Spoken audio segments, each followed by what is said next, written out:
Hello everyone, कैसे हैं आप सभी। मेरा नाम ललित खुराना और मैं स्वागत करता हूं आपका आपके यूट्यूब चैनल पर जिसका नाम है विनर ऑनलाइन स्टडी। जैसा कि आपको मालूम है कि इस चैनल पर आपको जीएस से रिलेटेड और जो भी जॉब से रिलेटेड जितनी भी इंफॉर्मेशन होती है आपको साथ सब शेयर की जाती है। और जैसा कि आपको पता है कि आने वाले टाइम में एससीएस का एग्जाम आने वाला है, तो आज हम एससीएस की वो बुक लिस्ट के बारे में जिक्र करेंगे जिसको पढ़ के आपका सिलेक्शन 100% मैं गारंटी लेता हूँ। अगर आप उस बुक को अच्छे से पढ़ कर जाएंगे तो आपका सिलेक्शन कोई भी नहीं रोक सकता है। बस आपको वीडियो को थोड़ा ध्यान से देखना है और एक एक चीज ध्यान से समझनी है और आपको नोट आउट करते जाना है साथ साथ, ताकि आपको एग्जाम में कोई भी दिक्कत ना आए। और आज मैं आपसे डिस्कशन करूंगा कि एससीएस एग्जाम आप कौन सी बुक पढ़कर क्लियर कर सकते हैं। और अगर आप अभी तक इस चैनल को सब्सक्राइब नहीं किया है तो कृपया करके पहले चैनल को सब्सक्राइब करें और साथ में बेल आइकन का बटन जरूर दबाएं, ताकि आने वाले टाइम में आपको ऐसी अच्छे से अच्छी वीडियो मिल सके और आपको पता चल सके कि कौन कौन सी वीडियो आगे आने वाली है। और वीडियो अगर अच्छी लगे तो वीडियो को लाइक जरूर करके जाना और जितना हो सके अपने दोस्तों में शेयर करना, ताकि सब तक ये इन्फॉर्मेशन हो सके। आपको पता है कि एससीएस का एग्जाम बहुत ही जल्दी आने वाला है, तो आपको तैयारी बिल्कुल डट के करनी है। तो मैं आपके डिस्कशन करूंगा, जो मैं कहूंगा बस आप उतना प्री के लिए पढ़ लेना, अच्छे से पढ़ लेना, ताकि आपको एग्जाम में कोई भी दिक्कत ना आए। तो आज हम स्टार्ट करते हैं अपनी क्लास की कौन कौन सी बुक आपको पढ़नी है। फर्स्ट पहली बार आती है पॉलिटी की। सबसे मेजर पोर्शन होता है पॉलिटी का। मैंने अगर आपने एक वीडियो नहीं देखी, मैंने एक वीडियो डिस्कशन करी थी जिसमें मैंने आपको बताया था कि क्या क्या सिलेबस है, क्या क्या वेटेज है, क्या क्या पूछा गया है। तो अगर आपने अभी तक नहीं देखी है तो वीडियो जाके देखें, उसका लिंक मैं आपको डिस्क्रिप्शन में प्रोवाइड करा दूंगा। तो आपको वो वीडियो देखनी है ताकि आपको पूरा एग्जाम पैटर्न के बारे में समझ आ सके। तो सबसे पहला सब्जेक्ट आता है पॉलिटी। तो पॉलिटी के लिए हमको क्या पढ़ना चाहिए, तो मैं आपको रिकमेंड करूंगा, अगर आपका बेसिक्स क्लियर है, अगर आपका बेसिक क्लियर है तो लक्ष्मीकांत तो आपको पढ़नी है। अगर आपकी अच्छे पॉलिटी आपको अच्छी आती है, पॉलिटी आपको बिल्कुल सही आती है, आपको पॉलिटी में कोई दिक्कत नहीं है, तो आप कोई भी रिविजन की बुक पढ़ सकते हैं जिसमें आपको क्वेश्चन आंसर मिल जाएंगे। वो उसके बारे में आपको बताऊंगा। अगर आपका बेस क्लियर नहीं है तो आपको मैं रिकमेंड करूंगा कि लक्ष्मीकांत जरूर पढ़े, एक बार लक्ष्मीकांत जरूर पढ़े। ये हिंदी में भी आती है और इंग्लिश में भी आती है। मैं आपको लिंक दे दूंगा डिस्क्रिप्शन में, जहां पर जाके आप पॉलिटी अगर आपने परचेज नहीं कर रखी तो आप परचेज करके जरूर पढ़े। पीडीएफ ना पढ़े बल्कि इसको परचेज करके पढ़े, ताकि आपको एग्जाम में अच्छे से जो पॉइंट है आपको याद रह सके। तो अगर आपने पॉलिटी अच्छे से पढ़ रखी है, आपके अच्छे प्रॉपर नोट्स बन सके, तो एक बुक आती है घटना चक्कर की। घटना चक्कर की बुक आती है इंडियन पॉलिटी एंड गवर्नेंस के नाम से, इंडियन पॉलिटी एंड गवर्नेंस के नाम से। देखो इसके नीचे क्या लिखा हुआ है, रिवीजन नोट्स। तो इसमें जितने भी प्रीवियस ईयर पीसीएस के क्वेश्चंस होते हैं उसके साथ एक्सप्लेनेशन इतनी अच्छी दे रखी है। अगर आप इस बुक को अच्छे से पढ़ के चले जाएंगे तो मैं गारंटी लेता हूँ कि आपको पॉलिटी में कोई भी नंबर गलत नहीं होगा। इसका भी अगर आपने अभी तक ये बुक परचेज नहीं करी है तो कृपया करके इसको भी जल्दी परचेज करें, ताकि आपको एग्जाम में जितना जल्दी हो सके, ये कम से कम बुक पढ़ने में आपको भी 1 मंथ लग जाएगा, क्योंकि ये बुक थोड़ी सी बड़ी तो है लेकिन अच्छे से पढ़ने में टाइम लगता ही लगता है, क्योंकि इसके जो क्वेश्चन दे रखे हैं बहुत अच्छे क्वेश्चन दे रखे हैं। सारे प्रीवियस ईयर जितने भी आईएएस में आए हैं, पीसीएस में आए हैं, तो जितने भी क्वेश्चन हैं सभी अच्छे से क्वेश्चन दे रखे हैं। मैं आप और हिंदी में भी ये बुक आपको अवेलेबल हो जाएगी। तो पॉलिटी के लिए मैंने आपको बताया, अगर आपका बेस क्लियर नहीं तो आपको इंडियन पॉलिटी पढ़ना बहुत जरूरी है, लक्ष्मीकांत। और अगर आपका बेस क्लियर है, आपके अच्छे नोट्स बने हुए हैं, तो आप रिवीजन के लिए ये घटना चक्र की बुक आती है इंग्लिश में भी और हिंदी में भी, इसको आप प्रेफर कर सकते हैं। दूसरी बात आती है हिस्ट्री की। अगर आप लास्ट ईयर देखो तो 24 क्वेश्चन, कितने 24 क्वेश्चन हिस्ट्री में पूछे गए थे। आउट ऑफ 124 क्वेश्चन हिस्ट्री में से पूछे गए थे। तो सबसे मेजर पोर्शन हिस्ट्री का लास्ट टाइम था। तो हिस्ट्री के लिए आपको क्या पढ़े, सबसे पहले आती है एंशिएंट एंड मेडिवल की बारी। अगर आपने एंशिएंट एंड मेडिवल एनसीईआरटी से पढ़ रखी है बेटर है, अगर नहीं पढ़ रखी है तो एक बुक आती है तमिलनाडु की higher secondary first 11th class की बुक आती है तमिलनाडु की। इसमें एंशिएंट और मेडिवल इकट्ठी दे रखी है। अगर आप इस बुक को अच्छे से पढ़ लेंगे तो आपको एंशिएंट मेडिवल के लिए कोई भी दिक्कत नहीं आएगी। उसके बाद आती है मॉडर्न इंडिया की। मॉडर्न इंडिया में आप क्या क्या पढ़ना है, मॉडर्न इंडिया में आपको स्पेक्ट्रम की बुक पढ़नी है, छोटी सी बुक है, तो आपको कोई भी दिक्कत नहीं आएगी। स्पेक्ट्रम बुक आपको सबको टॉपिक क्लियर करा देगी। उसके बाद आती है इंडियन हिस्ट्री। जैसे मैंने आपको पॉलिटी की बताई थी वैसी इंडियन हिस्ट्री की भी रिवीजन नोट्स की तरह घटना चक्कर की एक बुक आती है, जो आपको घटना चक्कर की एक बुक इंग्लिश में भी और हिंदी में भी आपको प्रोवाइड हो जाती है। तो आपको ये बुक भी अच्छे से पढ़नी है, क्योंकि इसमें अगर आप एक चीज बताइए, अगर आपने 2-3 साल हो गए आपको तैयारी करते करते आपको समझ नहीं आ रहा, और जो बच्चे नए हैं उनको समझ नहीं आता कि हम अब 3 महीने रह गए हैं तो हमको अब सिलेबस कैसे कंप्लीट करना है ये पढ़ेंगे तो बहुत टाइम लग जाएगा, बुक्स पढ़ेंगे। तो मैं आपको रिकमेंड करूंगा ये बुक को अच्छे से पढ़ लीजिए, घटना चक्र को अच्छे से पढ़ लीजिए, कोई भी पीसेस आप आसानी से क्लियर कर सकते हैं।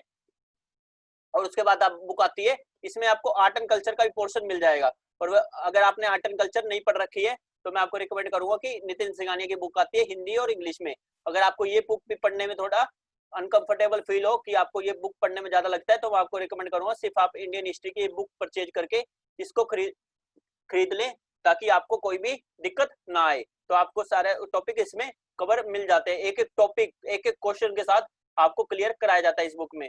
उसके बाद बारी आती है ज्योग्राफी की।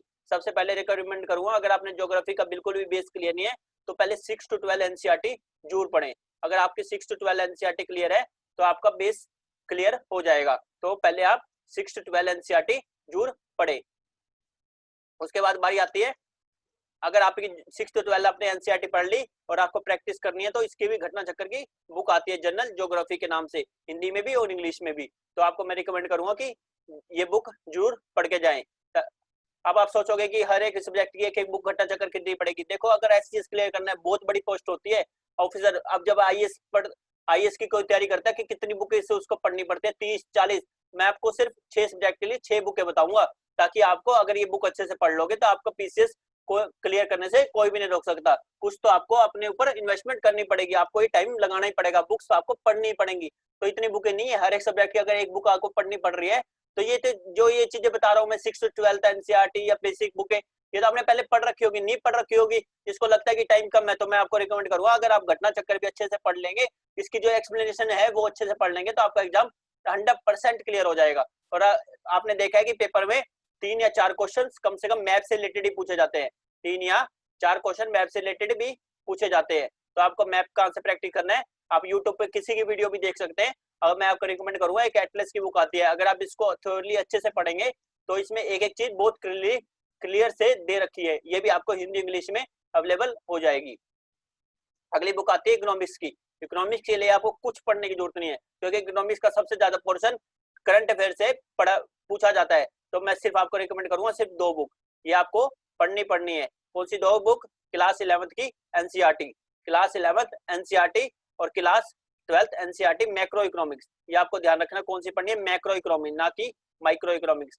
मैक्रो इकोनॉमिक्स पढ़नी है, ये आपको दोनों बुक पढ़नी है जहाँ पे आपका इकोनॉमिक्स का बेस क्लियर हो जाएगा। जिसका इकोनॉमिक्स का बेस नहीं होता उसके लिए बुक सफिशिएंट है, क्योंकि इकोनॉमिक्स का ज्यादातर क्वेश्चन करंट अफेयर से ही पूछे जाते हैं। और अगर आप ये बुक पढ़ लेंगे तो इकोनॉमिक के जितने भी बेस से क्वेश्चन आएंगे आपको क्लियर हो जाएंगे, इसके लिए आपको घटना चक्कर पढ़ने की जरूरत नहीं है।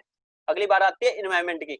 एनवायरमेंट के लिए आपको कुछ नहीं करना, आपको कहेंगे शंकर आईएएस की बुक पढ़े, एनवायरमेंट की बुक पढ़े, कुछ नहीं करना आपको। सिर्फ मैं आपको रिकमेंड करूंगा कि एनवायरमेंट की घटना चक्कर की जो बुक आती है एनवायरमेंट इकोलॉजी, आप उसको पढ़ के चले जाए, आपका एग्जाम 100% एनवायरमेंट के जितने क्वेश्चन है आपको टोटली 100% इसमें से मिल जाएंगे। बस आपको क्वेश्चन के रट्टे नहीं मारने, पहले मैं आपको क्लियर कर दूं कि आपको क्वेश्चन के रट्टे नहीं मारने, क्वेश्चन को आपको समझना है, आपको उसको एक एक चीज समझनी है और ताकि आपको एग्जाम में कोई भी दिक्कत ना आए। क्वेश्चन की आपको रट्टे नहीं मारने और जिसको इस एक्सप्लेनेशन है उसको भी बहुत अच्छे से पढ़ना है ताकि आपको एग्जाम में कोई दिक्कत ना आए।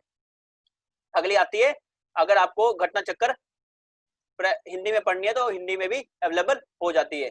और कई स्टूडेंट पूछेंगे कि एसएस का एग्जाम कब आएगा, तो मैं आपको कह दूं कि ज्यादा टाइम नहीं पड़ा है। इतनी बार आपको मैं बच्चे मैसेज करके पूछते हैं कि एग्जाम कब होगा, आप अभी ये ना सोचे जब नोटिफिकेशन आएंगे जब पढ़ेंगे, क्योंकि नोटिफिकेशन के बाद एचपीएससी आपको टाइम नहीं देगी, ये आप ध्यान से लीजिए, एचपीएससी आपको ज्यादा टाइम नहीं देगी। तो अपनी तैयारी को एकजुट होकर अच्छे से कर लीजिए। मैं आपको जो जो चीजें बता रहा हूँ उसको बस ध्यान से पढ़ते रहिए। और उसके बाद जनरल साइंस की बारी आती है। अगर आपने देखा हो तो 20 क्वेश्चन कम से कम 20 क्वेश्चन कम से कम जनरल साइंस से पूछे गए थे। तो जनरल साइंस में कौन कौन सा पोर्शन आता है? फिजिक्स, केमिस्ट्री और बायो। तो अगर आपने 6 to 12 10th एनसीईआरटी पढ़ रखी है तो अच्छी बात है, नहीं पढ़ रखी है अगर आपका पढ़ने का टाइम है तो आप उसको पढ़ सकते हैं। और कईयों का बैकग्राउंड साइंस नहीं होता तो उसको समझने में थोड़ी दिक्कत हो जाती है कि एनसीईआरटी समझ नहीं आ रही है, तो मैं आपको रिकमेंड करूंगा कि सिर्फ आप घटना चक्कर, इसकी जो घटना चक्कर आती है जनरल साइंस की, तो अगर आप उसको पढ़ लेंगे तो आपका जो साइंस का पोर्शन है वो क्लियर अच्छे से हो जाएगा। आपको मैं गारंटी देता हूँ, अगर आप पिछले पेपर उठा के देख लीजिए, कोई भी पीसीएस हो, चाहे यूपी पीसीएस हो, एमपी पीसीएस हो, हरियाणा पीसीएस हो, अगर ये जो घटना चक्कर बुक है इससे हटकर आपको क्वेश्चन कोई भी नहीं मिलेगा। जितने भी सब्जेक्ट है आपको डायरेक्ट टू डायरेक्ट क्वेश्चन मिल जाएंगे। और उसके बाद बात आती है घटना चक्कर, ये भी हिंदी में सामान्य ज्ञान विज्ञान के नाम से आपको मिल जाएगी। ये जितनी भी बुक्स है इनका लिंक मैं आपको डिस्क्रिप्शन में प्रोवाइड नीचे करवा दूंगा। अगर आपको परचेज करनी है तो आप अमेजोन पे जाकर डायरेक्ट परचेज कर सकते हैं, आपको ढूंढने की जरूरत नहीं पड़ेगी कि आपको कहां से परचेज करें कहां से ना करें, ठीक है। और उसके बाद बात आती है हरियाणा जीके की। हरियाणा जीके के लिए मैं रिकमेंड करूंगा कि अगर आप इंग्लिश में पढ़ना चाहते हैं तो इंग्लिश में पढ़ना चाहते हैं तो अरिहंत की बुक आती है know your state Haryana. Arihant की बुक आती है नो योर स्टेट हरियाणा, इसमें आपको हरियाणा जीके मिल जाएगी। और अगर आप हिंदी में पढ़ना चाहते हो तो हरियाणा सामान्य ज्ञान विद्यापीठ के नाम से बुक आती है, हरियाणा सामान्य ज्ञान विद्यापीठ के नाम से बुक आती है। मैं आपको एक ही चीज रिकमेंड करूंगा कि अगर आप इस बुक को अगर ना पढ़े तो चल जाएगा, लेकिन इस बुक को जरूर पढ़ के जाए। जो इंग्लिश के स्टूडेंट है वो अगर वो भी इस बुक को पढ़ के जाएंगे तो आपका हरियाणा जीके के जितने भी क्वेश्चंस है आपको इसमें से डायरेक्ट मिल जाएंगे, क्योंकि 7-8 क्वेश्चन जो भी आते हैं आपको इस बुक में से देखने को मिल जाएंगे, जो हरियाणा सामान्य ज्ञान विद्यापीठ की बुक आती है। ये थी, मैंने आपको सारे बता दिए, कौन से बता दिए। अगर आप में देखो तो मैंने आपको पॉलिटी बता दी, जो हिस्ट्री बता दी, ज्योग्राफी बता दी, इकोनॉमिक्स बता दी, हरियाणा जीके बता दी। तो मैंने आपको सारी चीजें एक चीजें बता दी। अगर कोई भी चीज छूट गई तो आप मुझसे वो भी पूछ सकते हैं कमेंट करके, मैं आपको वो भी चीज क्लियर करा दूंगा। और अगर आपको करंट अफेयर सबसे मेजर पोर्शन होता है, करंट अफेयर का सबसे मेजर पोर्शन होता है, तो winneronlinestuddy.com के नाम से एक वेबसाइट है जिसमें मैं डेली करंट अफेयर अपडेट करते हैं। डेली करंट अफेयर आपको क्विज मिल जाएगी, जो आप क्विज दे सकते हैं, तो आपके क्वेश्चन वहां से डायरेक्ट आपको देखने को मिलेंगे। तो वो क्विज भी आपको डेली अटेंड करनी है, उसका लिंक भी आपको मैं डिस्क्रिप्शन में प्रोवाइड करा दूंगा। और ये जितनी भी बुक है अगर आपको परचेज करनी हो तो इसका भी लिंक मैं आपको डिस्क्रिप्शन में प्रोवाइड करा दूंगा। लेकिन आपको मैं एक रिकमेंडेशन दूंगा कि आपको अगर अच्छे से तैयारी करनी है, अगर आपको चाहिए कि एससीएस मेरा क्लियर हो, तो इन बुक्स को जरूर पढ़ के जाए और जितना हो सके इस बुक को अच्छे से पढ़े, बस एक्सप्लेनेशन अच्छे से पढ़े, क्वेश्चन एक एक क्लियर करके चलें। तो अगर आपको वीडियो अच्छी लगी हो तो वीडियो को लाइक जरूर करके जाएं और जितना हो सके अपने दोस्तों में शेयर करें। Thank you so much.